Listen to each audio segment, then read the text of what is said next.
think about attack, we think about all the fancy stuff, carrying ball, moving the ball to space. And as a principle for us as a club, right the way from primary one all the way up to seniors, is speed kills, and the attack part of our game is actually the part that we're doing really well at the moment. I think anybody who's watched the Air game at the weekend, you'll notice things around our attack where we try to keep the ball for long periods of time. We try to starve the opposition of possession, and we try and move them around. And the reason that we're trying to do that is because I think if we're able to move the ball to the best space, we're able to disconnect and disorientate. And then if they're doing a lot of running, that depowers what they're doing at set piece. And for us, set piece is part of our attack, yes. And look, at the moment we're winning our own ball. At the weekend we won our own ball anyway. Whereas the weekend before that, that was what let us down. Pardon me. But throughout this video, we'll have a look at what we should be focusing on, the games that we can play to develop that. Look at some house skills. So look at some freeze frames and some replays, and then look at how we can. And then I'm going to come to you guys within your individual coaching groups and have a think about how we can challenge our players or support our players in the best way to try and nail down our identity and our point of difference as a club in terms of how we play and how we develop our players. So the players will only be as good as the problems that they interact with, and that for me, I'm guilty of sometimes overcomplicating training and making it too hard, and then at other times making training a little bit too simple for them. And if we look at the shape of a week in terms of a senior squad, Tuesday should be our challenge. It should be fast, it should be technical, it should be really challenging. There should be a lot of failure, 60-40, 70-30 in terms of how much success we get and how much failure we get. And then we get to a Thursday, we really wanted to go as well as possible to build the guys up and get real clarity on what we're trying to do as we go forward. And look, when we move into our noticing skills, you're going to see this a lot going forward. And within our sessions, the things I want you to focus on going forward over the next few weeks are, freeze frames. When we're playing small-sided games, so let's use Newcastle Falcons, so that's first receiver touch turnover as an example. And look, we could probably start playing this from really young within the micros. I think if you like learning to swim, it's going to be really poor to start with. But the more we do it, the better we get at it. The more pictures that they see, that they notice, the more opportunity you're going to get to coach the offside line.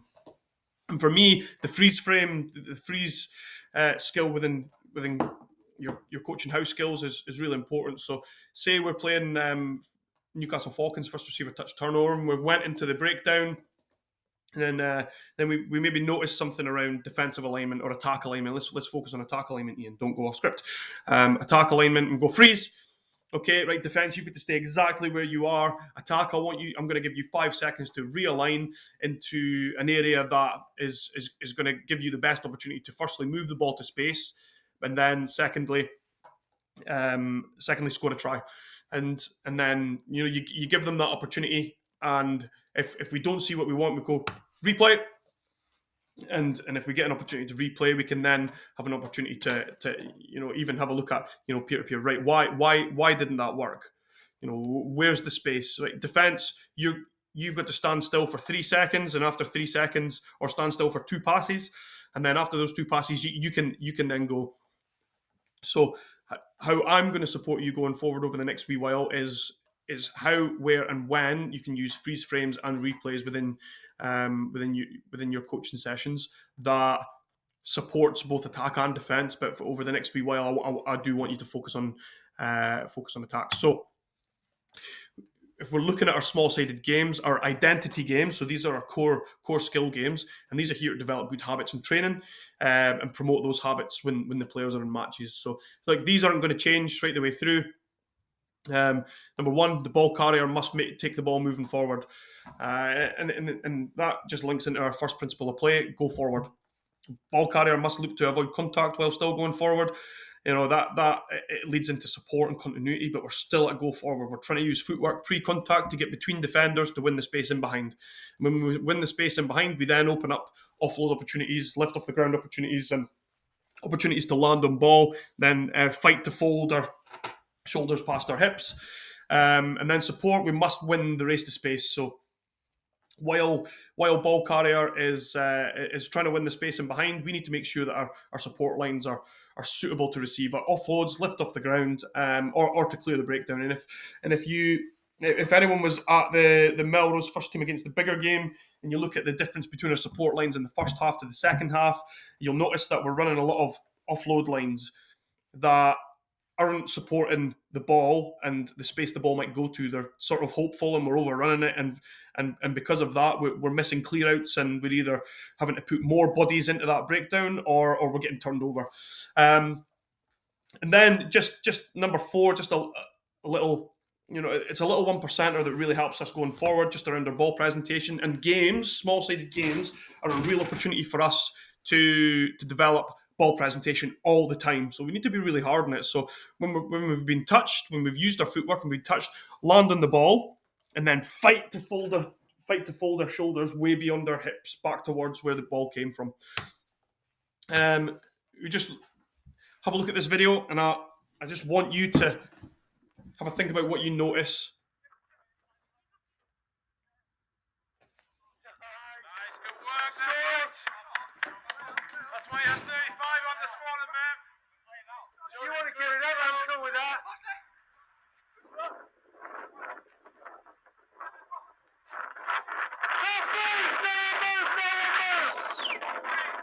Okay, so this is possibly what we're talking about.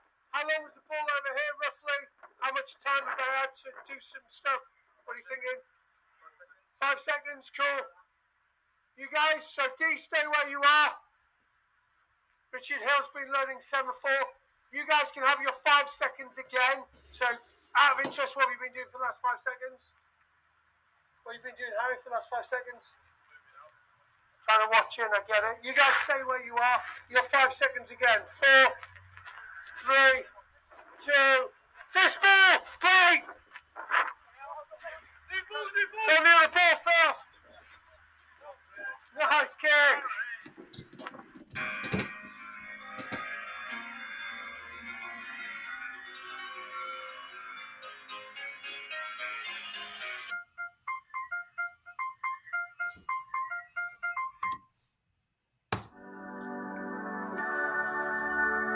I'm blinded by your grace.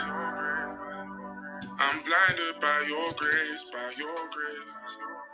I'm blinded by your grace. I'm blinded by your Lord, I've been broken. Although I'm not worthy, you fix me. I'm blinded by your grace. You came and saved me. Lord, I've been broken. Although I'm not worthy, you fixed me. Now I'm blinded by your grace. You came and saved me. One time for the Lord, one time for the cause. One round of applause, one time for Fraser T. Smith from the chords. I think we got one. Anybody? They prayed up, then I get the job done. Yeah. So when they started on one pitch playing against you, what was the start of the game like? How would you describe the game? Frenetic, anything else? Fluid, yeah. It was quite chaotic, wasn't it? There was lots of stuff trying to work stuff out. I think we is going up, and I am definitely this would be a big word for me. We're too anxious to go and solve the problem, and they're waiting for us to solve the problem.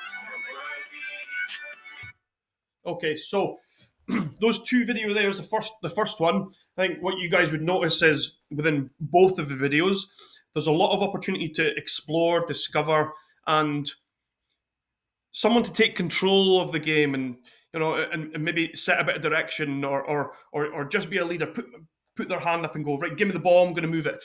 And I think that's really important because that's what youth rugby looks like, and sometimes that's what senior rugby looks like as well. There's a lot of transition, there's a lot of absolute chaos, and we need to try and find control within that chaos. And if we think about attack and transition, a lot of teams, especially at international level, they'll kick to create transition opportunities. And Scotland a few years back, they would say kick off the fourth, run off the fourth kick.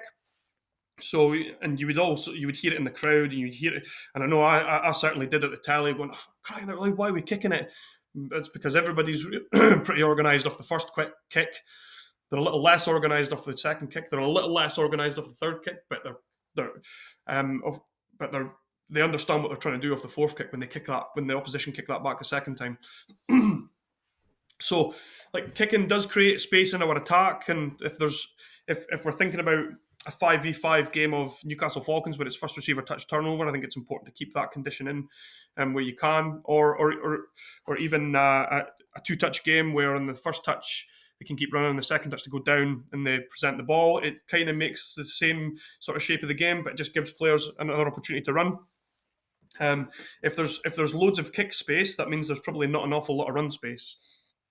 And if there's loads of run space, that means there's probably not an awful lot of kick space. So I think that's a really simple way of communicating that. And we should absolutely be allowing our players to explore attacking kicks at many level. And I'm not bothered that they don't allow it at age grade law variations, because they're going to be able to do it. They're going to have to do it. It's a skill. It's the same. It's same with the handoff and defend. As long as we're doing it safely, let's make sure that we're actually developing that attacking weapon. Because by the time we get to P7, they're suddenly allowed to do it, and we're not that good at it because we've not actually practiced it. So, what do we mean by tactical warfare? Rugby, especially attacking, it's a decision-making, problem-solving game, and we need the players on the pitch to solve the problems themselves. And you see a lot of the time, especially when you go to youth football, of coaches and adults, screaming instruction from the sideline. In fact, you probably see it if when you're coaching against, or just watching a game against certain teams in the borders, you'll see a lot of that. PlayStation coaches where, they're making the decision for the kid. At some point, they're not going to be able to do that. At some point, where there's going to be quiet sidelines, or they're going to be in a different environment, and then they're going to be looking over to the coaches for answers. And that's where Tuesday, Thursdays are really important, or whatever you're training, Monday, Wednesdays are really important, because those are your times to develop problem solving and decision making skills within your players, and empower them to go and solve problems themselves. So when we're thinking about our small-sided games and our tactical games, what constraints are we using? So within Newcastle Falcons, for example, first receiver is a touch turnover, and if we're looking to scaffold or support players with certain weaknesses, maybe it's that we put them at first receiver or at scrum half.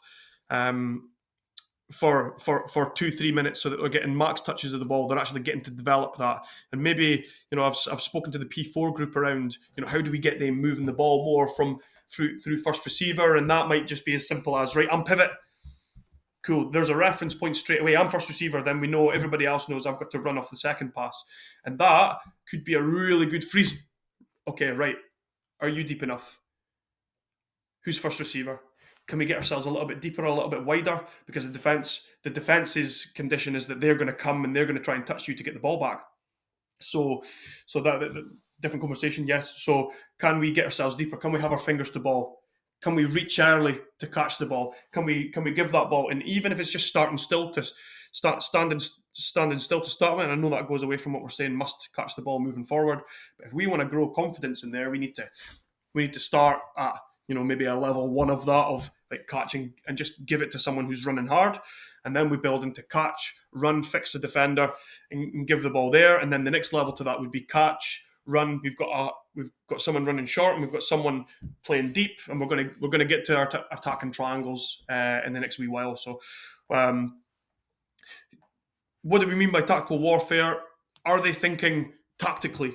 And all of our tactical games need to have a tactical problem, because these are the things that they're gonna have to have they're going to have to problem solve with on the field. So we look at maybe a Hoik youth, for example. They're always going to be abrasive. They're always going to carry hard. They're not going to pass the ball very much.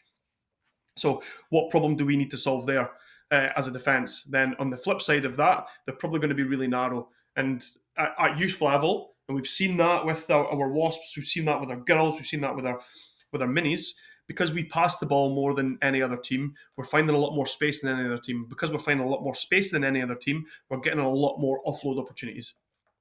So within our session design, what constraints are we using? What limits are we using? I think it's really important that the kids know the time that they're going to be working for, that the players know the time they're going to be working for. So we say, right, guys, this is going to be 3 minutes. 3 minutes of playing, then we're going to get 90 seconds rest. We're going to have a little chat about it. But it's not going to be me. I'm just going to pose a question, and within that question, you guys have to come to me with the answers. So when I say, cool, this is what I'm seeing, you guys come to me with a solution or a better way to solve this problem. Don't need an answer right now. Go and have a chat about it, and then we can look to reward the team through, maybe it's an extra touch. Maybe they get an extra player if they intercept the ball. Maybe if they can advance the ball up the pitch 3 times in a row without being touched, or a first or from set piece they're able to score first phase. Then we reward riskier plays like that. And if we go back to the second video that we watched, that second video was how to include first phase attack within that. So it can be 3v3 scrums, it could be 2v1 scrums. So there you're rewarding a team for positive play. So the team that have that show positive play or positive behaviours. It might not be anything to do with the ball. It might just be behaviours on the ball, animation when they're catching it, attacking space early. They get 2 players in the scrum and the opposition get 1 player in the scrum. And it just might not necessarily be around trying to bulldoze them, but just show really positive positions. And what part of the weakness around the age grade law variations for Wasps is that we don't actually get to do any proper lineouts until 15, 16-year-old. And for me, this is a skill that we should be practicing. To me, it's more S&C than anything else. And I think, if we could practice lifts and jumps, then we're going to put ourselves in a really good position going into under 15s and under 16s, so that when they come into under 18s, they're already pretty competent at those key skills within a contested lineout. Fundamentals of attack. So let's just ignore tackle just now. So talk about run, catch, pass, contact. So we need to run when we've got ball. We need to run when we're supporting ball. When we're on ball, we need to show footwork before contact, leg drive after contact, and we need to fight to stay on our feet. And when the time's right, hopefully our support are there to go and clear us. But within all of this, we're looking for intent. And a real fundamental issue we have at the moment around our breakdown is just lack of work on the ground. So when we're presenting ball, we want to fight to fold. So if you imagine someone's coming in, they're anticipating where the ball's going to be on the jackal. They're coming in, and then all of a sudden that ball gets pushed half a metre further back towards their support. That completely takes the jackal out the way. And when we're talking about a race to space, our word in there is finish the ruck before it starts, win the race. And then we want to clear past the ball to make that offside line even bigger, to give our guys a little bit more time and space. So within our breakouts, so let's just say we're coaching Newcastle Falcons and we have a breakout. How do we focus around our let's say it's 2v1. We're focused on the ball from half back to first receiver to a player running hard, and that might just be a 2v1 from a ruck. Cool. We've got a 10-minute breakout based around that.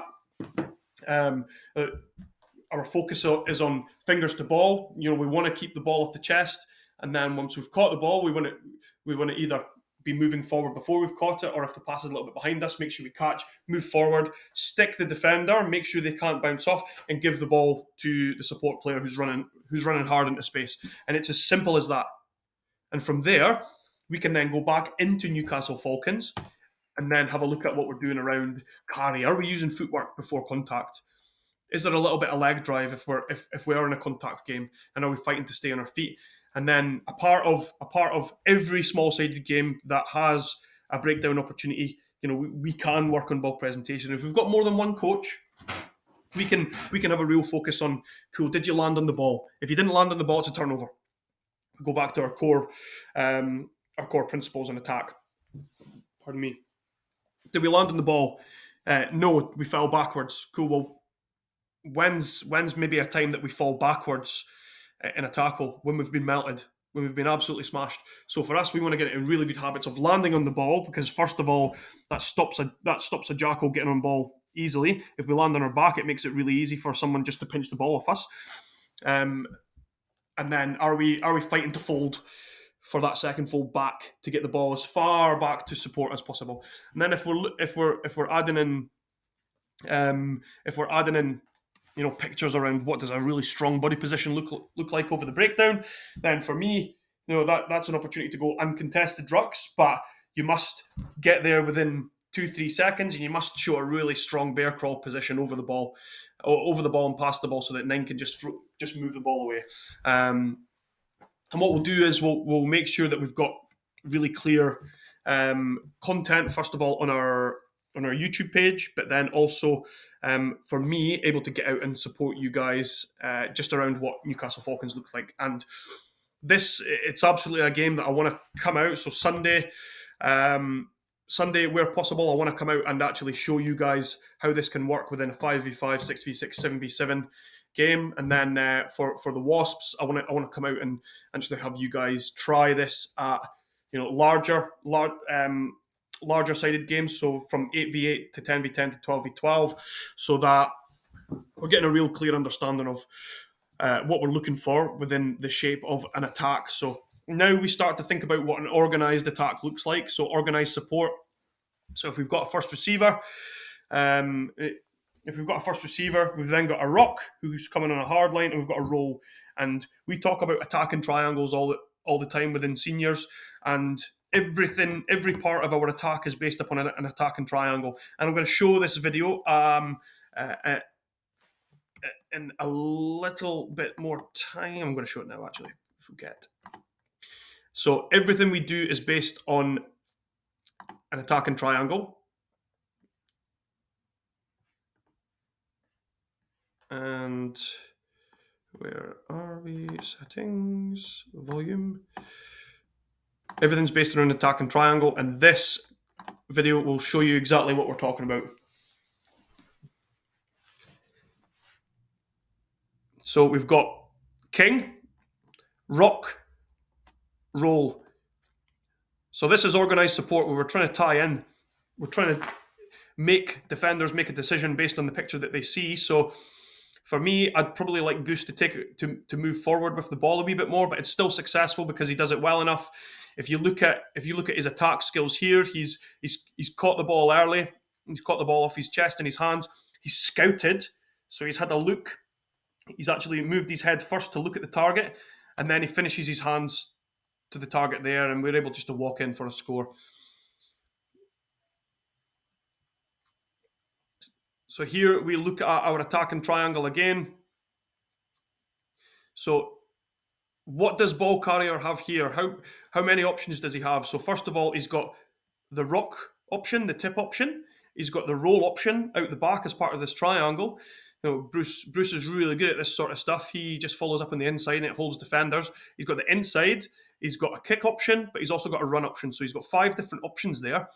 And this picture here, it gives us real comfort in knowing that whatever this defender does and this defender out here does, it makes our decision for us. So because number 1 here has held this defender, Struan understands that he can go there, he can win the space in behind, and it creates, because number 1's ran a suitable support line for an offload, for a clear, and for a lift off the ground, we're able to receive the offload. So here we've played a punch. So our play off the touchline is a punch.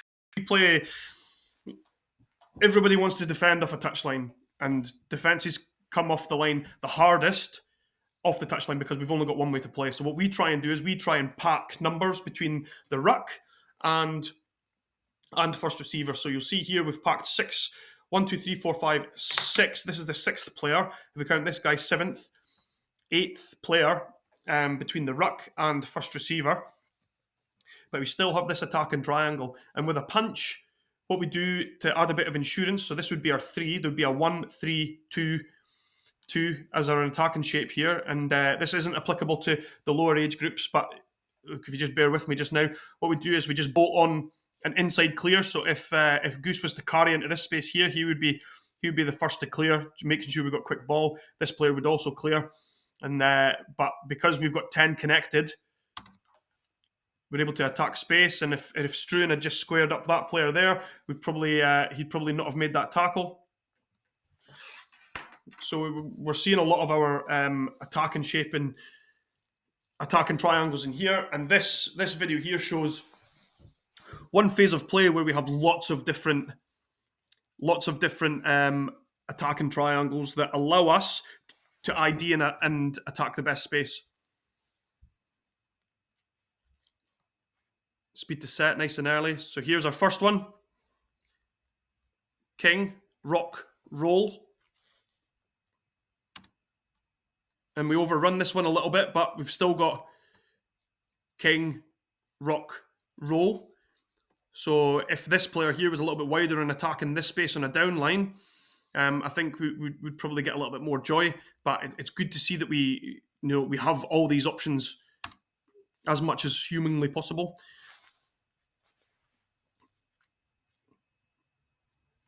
King, rock, roll. But then within this, if we're included within this attacking triangle, we need to make sure that we're clearing the breakdown. And because we've got an inside option here, I think one of these players understands that he doesn't have to go. So yeah, Rowley sees James there, understands that he doesn't have to go. I think we should have went out the back here, because look at what we've got. We've got a massive overload, but we're too narrow. We've cut off that passing lane, but we still have that king, rock, roll. Just rock's detail there is it doesn't allow us to move the ball out the back.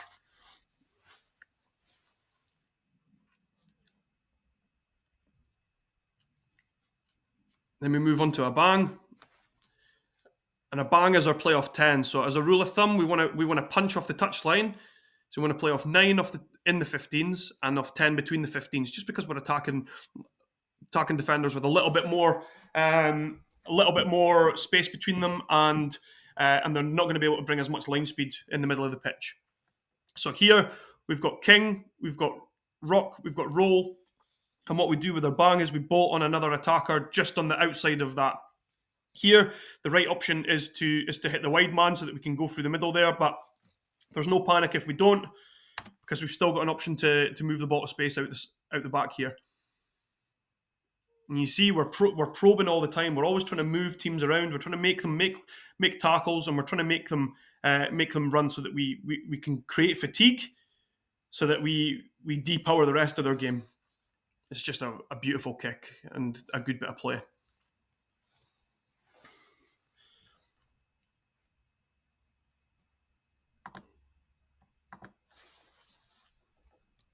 And moving on, we'll see another one here. We've got king, rock, roll.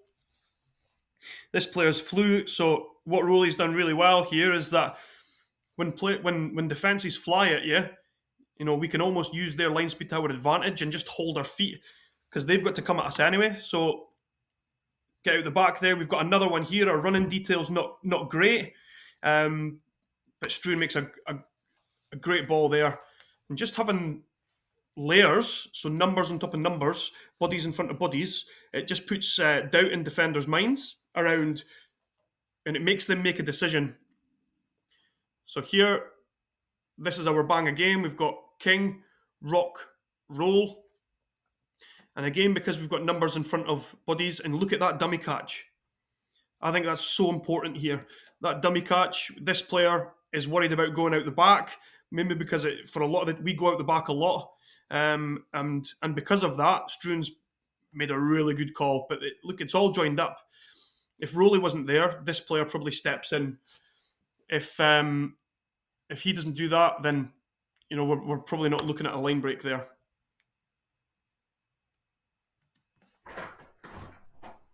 Hi. Hello. There. Good. Kieran Telties.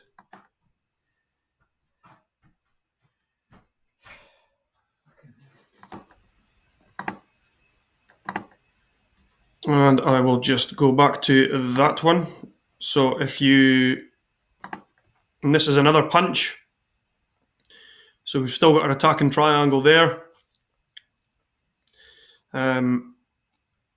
Just interestingly, like what we try to do here, if we've got a ruck in here, one of our KPIs, key performance indicators, are to get outside of the 15. When we get outside of the 15, we then... What's going on here? Apologies, guys.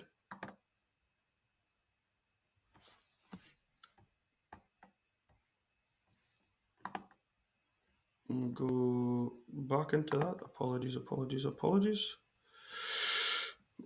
So back to this one. So yeah, we're trying to get outside of the 15 here. And just look at these guys that are on the ground just now. And so we've got our attacking triangle there. And if you have a look here, these guys are folded. We've got 1, 2 on the short side. But look, they're really narrow, and we do have an opportunity to go over here. We end up scoring, but like he's Rowley, and I think that's Kieran there. They're working really hard to activate an attack. So what Rowley will do here is he'll get into the roll position, the attacking triangle position so lead, king, roll for that bang. But generally, as a rule of thumb for us, we're trying to play outside the 15 to create a big short side. And then these guys, it's their job to count the numbers on the short side. So if we look up and we go 2, that gives us a really good idea of what's happening in the rest of the pitch. If we've got 5 on this side, it gives us a really good idea of that, cool, they're probably numbers down here, or they've got a lot in the backfield. And then just for a bit of consistency, this is the Storm. And you look at that attacking triangle there. This player here, Scotty Clark's trying to square up this player. This player here, Dylan Colburn's trying to turn this player inside so that we can have Gav roll out the outside. They check their feet. We still get go forward here, and we do end up scoring. But it's just a good example of what having a really positive attacking shape can do for us. So if we jump back to here. So within our games, particularly around around Newcastle Falcons. So I've included this just so that you've got a really good idea of what we're looking for. Can you implement the attacking triangle off the ruck? Can that be part of your skill zone, the one that we just talked about? So a really good skill zone that we could be around ruck, first receiver, so king, your rock. So that just having that pass as a 2v1 is a really great skill zone for maybe P4 to P7. And if we want to go into S1, S2, we add the roll in, and we add a defender on king, but also a defender on rock. And that outside defender's got to make a decision whether they're going for roll or whether we're going for rock. And then we get a good indicator of body triggers. So our shoulders turned in the way, cool, then we're hitting the roll. Shoulders turned out the way, cool, then we can hit the rock. So if we're playing Newcastle Falcons, can we break out into that sort of skill zone and then do something that's going to improve what's happening when we go back into the game?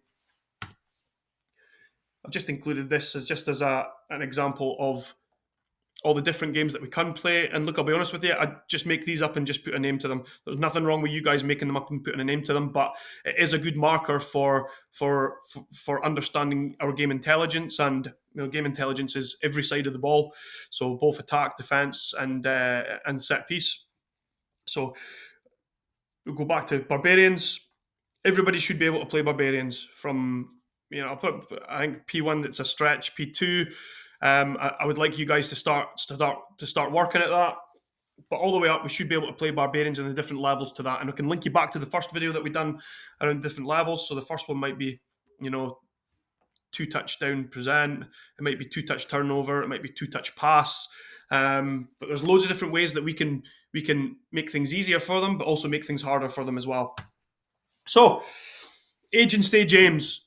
As an attack for primary 1 to 3 within micro rugby, we need to be exploring catch, pass, and evasion skills through games and skill zones. So, I'm over the last couple of weeks, I've been trying really hard to just come down as a dad, because I feel I struggle not to get involved. So come down incognito, not in Melrose branded kit, and I watch, and I love what the P2s are doing. Whereas, cool, they get them in, do a quick warm up, and then cool, we're playing hoik ball. And now the progression for you guys is to add in right backwards pass, kick anywhere, because it's like kicking's an important skill for them. But what I'm seeing is that we're getting much better at run, catch, pass decision making. And we just need to keep supporting the players that aren't getting it as well. So it's maybe a touch or a second touch. It's going to take 2 touchers for them to actually go and pass. And then I would probably challenge them to pass a little bit quicker as well. So can you move on to Melrose ball? And then once we've got Melrose ball, we can then move on to Barbarians. Moving on to primary 4 to 7, explore catch, pass, and evasion skills through games and skill zones. Let's try and play a first receiver wherever we can. So that's 2 passes from any ruck. And we try to keep the ball alive out of contact. So what that means is, we need to use footwork pre-contact to unlock the offload, to win the space in behind the tackle.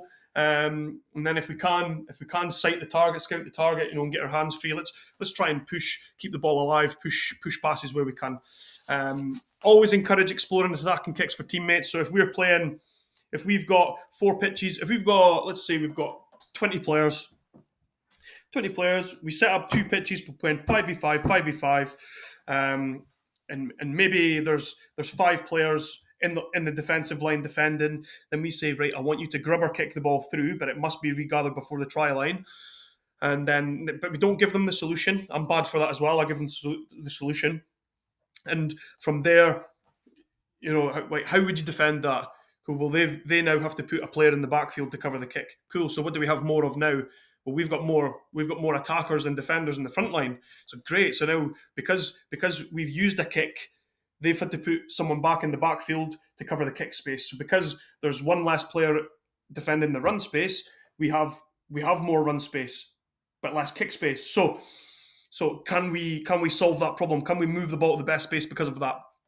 And I would always consider the fact that don't jump in straight away, because when you say you're allowed to kick, it's going to be pretty crappy to start with. Everybody's going to be trying to kick even when it's not on, but they've got to fail to start with, and that gives you really good opportunities to go freeze. Okay, so what do we think here? Where was the space? Defense, I want you to go exactly where you were. Was there an opportunity to kick across the field there to a teammate? Was there an opportunity to pass the ball, run and pass the ball there? If we're playing 2 passes, can first receiver catch pass? Do that at speed with second receiver running onto the ball a little bit harder. And this all sounds really complicated, but it's not. And I'll come down and I'll show you. Moving on to S1 and S2.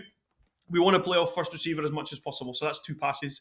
We want to try and keep the ball alive out of contact, explore attacking kicks, but now we're starting to explore ruck speed and what that means. So, moving the ball to the best space, getting between defenders, landing on the ball, fighting to fold, winning, finishing the ruck before it even starts. So we're winning the race there before the defence can get there. And that's where we play Highlanders rugby. So we add that in where if you can get to the ball before the attacker can and just touch the ball, then your team's going to get the ball back and the coach will use a second ball and throw it in. When we move on to under 15 and under 16, we want to implement organised support through a 1-3-3-1 attacking shape. And why we do that, and I was always of the opinion that we didn't need attacking shape with kids.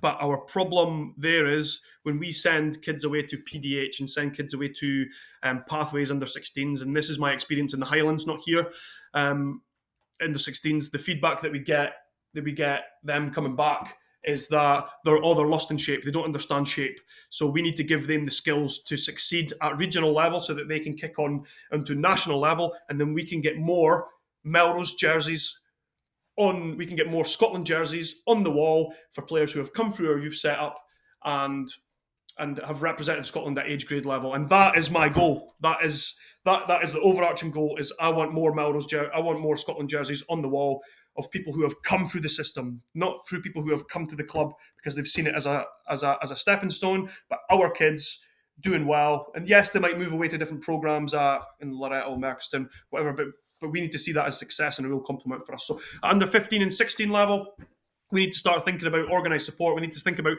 3-phase launch maps from set piece. So that's organised attack for three phases. We need to play off first receiver where we can, explore tactical kicking. So that might be developing box kicking. It might be developing, contestable kicks through 10. And then we want to create tempo through, 3-second rucks and develop outstanding set piece skills so that when these guys do get to senior rugby for us, where we don't have the problem that we have right now, which is, we really struggle at set piece. Then moving on to under 18 semi-junior rugby, we want to implement organised support through a 1-3-3-1, which is probably the most simple one. It's the access one, and then explore 1-3-2-2 attack and shape, because we need these players to understand lots of different formations. And and if you look at football, football teams play like multiple formations during a game, so they all understand it. So they're not really rigid in what they're doing because some things might work differently against different teams. From there, we do still want to play off first receiver because we want to attack the best space. We want to keep the ball alive out of contact where appropriate, and we want to explore tactical kicking. And then we look at contact skills, so ball carry skills. And again, it's all joined up. If we're able to move the ball to space, we get a better chance to firstly offload out of contact. If we can't offload out of contact, we land on the floor. Is there a lift off the ground opportunity? No. Cool. Then we look to present the ball. We look to fight the fold, get the shoulders past the hips, and then we win the race there so that we can play the ball away before the defence have had an opportunity to organise. And our overarching principle as a club is speed kills. So we want to play faster than the opposition can organise. We want to organise faster than the opposition can play in defence. So just an example of what a session might look like. And look, I've kept this really, really simple for us. And if we're looking at performance habits, we need to develop really good performance habits so that when they come into a game, they've seen these pictures before. Cool, that's a 3v2. This is we've got this attacking triangle. This is what might happen. This is what could happen. These are the options available. If this defender steps in, cool, then I know that I'm probably automatically and subconsciously going to do that because I've seen it enough. I've done it enough. Like I get to self-organize in games all the time through my coaching, because of how my coaches have designed their session. So just a really simple session plan for us. We want to, when guys are arriving, start with a game all the time. I would start with a game that's going to prime them into what they're going to do. In Glasgow Warriors, so that's pop touch. Cool. When they're touched, they land on the ball, they fight to fold, and they lift off the ground to support. And we can adapt. If you want to get an extra pass in there, you can make the player who receives the lift off the ground a touch turnover, so that changes the shape of the game. But generally, when you're playing pop touch, you want to play on top of them. You want to go through the middle, and then your questions to the defense, because look, because the game's all joined up. If you want to improve the attack, you need to condition the defense. Cool. How do we defend this, and how do we make them play away from the ruck? Cool. We need to get narrower on the touches. We need to compact a little bit more. So it is a pop touch, and it's pretty fast. And just while kids are arriving, while they're warming up, cool, go in, play that. You guys are responsible for that. You guys, and then if I blow the whistle, I'm not gonna come and coach you guys. That's for you guys to go within your teams and problem solve what you're seeing. What do you need to do? Then just a bit of an energizer, passing wave race. So we had Mark Robertson down last Thursday, and he did stuff that Jerry Brett already does within us. He just added competition to it, and I think it gave us lots of ideas. And we're going right. We're in passing waves. So that's we're all standing in fours, and we're going the same way. It's not shuttles where we're handing the ball over to another group. We're going pass, give it to a coach in the end. Coach feeds it back in, pass. You've got to get 6 6 widths, and the team that does it the fastest, most accurately wins. Cool, great, we've got that. After 10 minutes, we're going back into Glasgow Warriors with that first receiver touch turnover from the left. So now we've got to look at how we support the ball. Are we moving before the ball's lifted? Are we anticipating that? And then we can have a bit of a skill breakout around ball presentation, which could be a little bit more physical. You could probably look at contact skills here as well, just with the key points around we need to land on ball, we need to fight to fold shoulders beyond hips, and then we look to get into Newcastle Falcons. So if we're looking at what's happening through just first receiver skills, we go right, catch the ball early. So if I've got 3 coaches or 2 coaches, I'm looking at how first receiver sets their body up to catch the ball. I'm looking at footwork before contact of the player they've passed to, and then I could have someone else looking at the race to space around our and body shape around our clearers or our ball presentation. And then from there, let's look at a little bit of carry and clear. So that might be our attacking triangles. We might just set up an attacking triangle, how the defence are defending that. If we hit the rock, who's going to clear, how are we clearing? And then we can bring it all together through a bit of 5v5 full contact where guys are really challenged on their moving the ball away from first receiver. So we could make it first receiver tackle turnover, and then moving the ball and how they support after they've moved that ball in the first place. So and within all this, our core skills still remain the same throughout all games. So what's going to happen going forward off of this? We're gonna look at catch and pass next. So that will be with you hopefully Wednesday, and then on Friday you will have carry, and then on the Monday after that you will have ball presentation, and we're just going to bring it all together and look at how and what's possible within our session design as well. So look, thank you for your time again, and with all the ones going forward will be age and stage related. So and with that, I'm going to come out to you guys where possible, and make sure I'm supporting your session as best you can.